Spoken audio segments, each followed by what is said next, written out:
Hello, hello. It's Michelle Bennett, aka MBennz.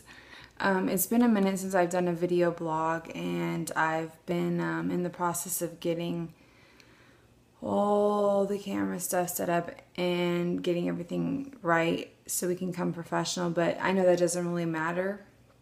The message is what matters. So I want to do a video blog tonight about passive-aggressive behavior, because that is literally my most biggest pet peeve.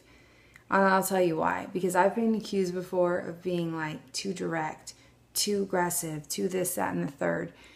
But one thing about me is that you always will know where you stand. If I like you, you're gonna know. If I don't like you, I'll let you know too.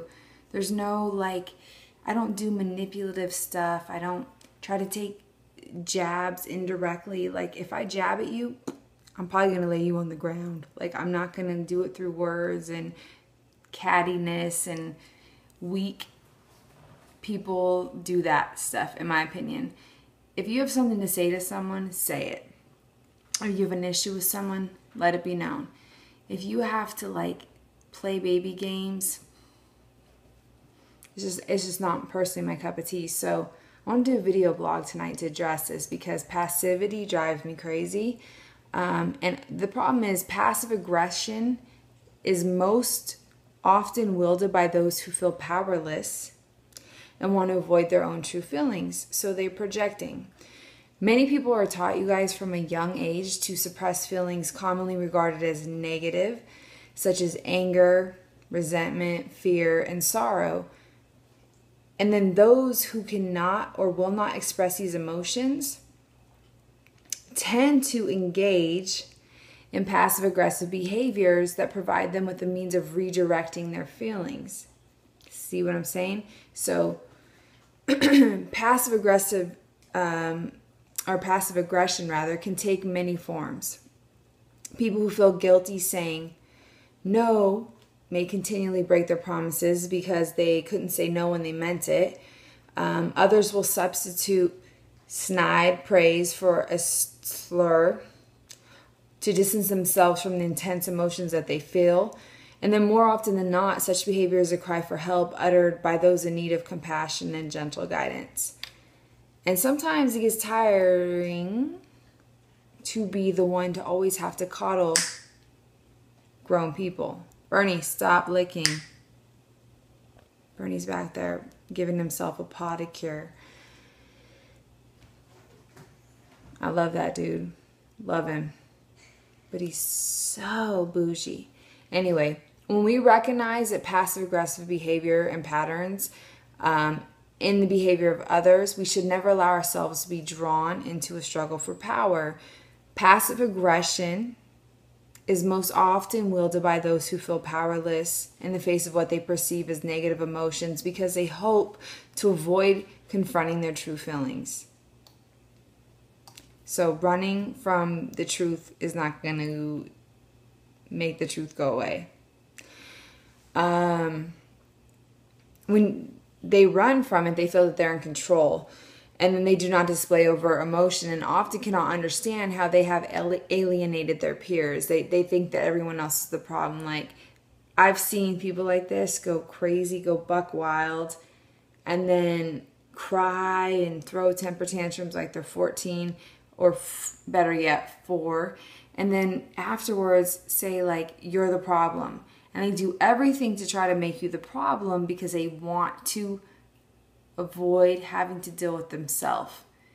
And it's honestly heartbreaking and sad, because you can only run from yourself for so long. Every day you wake up to yourself. So we have to either decide to get along with ourselves and love ourselves and deal with ourselves, or we have to actually, there's no other option. There's only a plan A here. No plan B. Grow up. Heal it, feel it, get therapy if you need it, but quit being a victim. We're not victims, we're powerful creators. So when we're constantly projecting our own BS onto other people, you're only trying to run and escape, and that's only that's a band-aid on a flesh wound. So, when we feel slighted by a backhand compliment, it is important that we calmly explain how the jibe made us feel and why. And when an individual continually breaks their promises, we can help them understand that they are free to say no if they are unwilling to be of service. Yeah, whoop-de-whoop, you're free. We live in America. You're not in, in a country where you have to wear, like Americans are spoiled. Like, it irritates me sometimes because I feel like people over here are so spoiled. Like, let me fly you little whiny asses to some real stuff and see how you handle it. Because you guys are so disillusioned from reality. You little Hollywood crybabies. Fake. There's a lot of world suffering and a lot of realness going on. And you guys want to cry and make arguments out of stuff that is unnecessary. And all you do is complicate yourself. So as you learn, as the outsider, to detect passive aggression, you may be surprised to see a hint of it in yourself. Alright? Probably because you don't want to knock them out and go to jail. Coping with the natural human tendency to veil intense emotions can be as simple as reminding ourselves that expressing our true feelings is healthy. The emotions typically regarded as negative will frequently be those that inspire you to change yourself and your life for the better, whereas passive-aggressive behavior is a means of avoiding change. When you deal constructively with your feelings, you can put them behind you, move forward, and be unencumbered by unexplained emotion. So that being said, none of us are perfect. I'm far from it.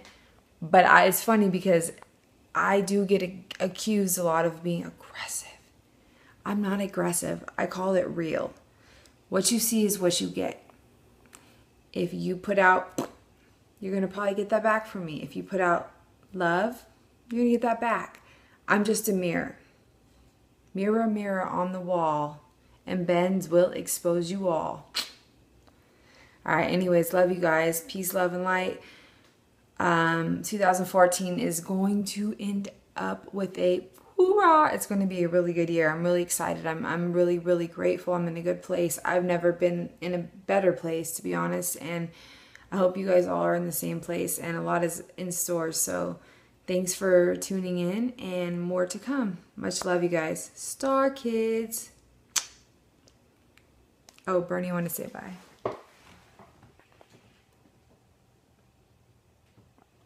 That says bye. He means good night. Good night.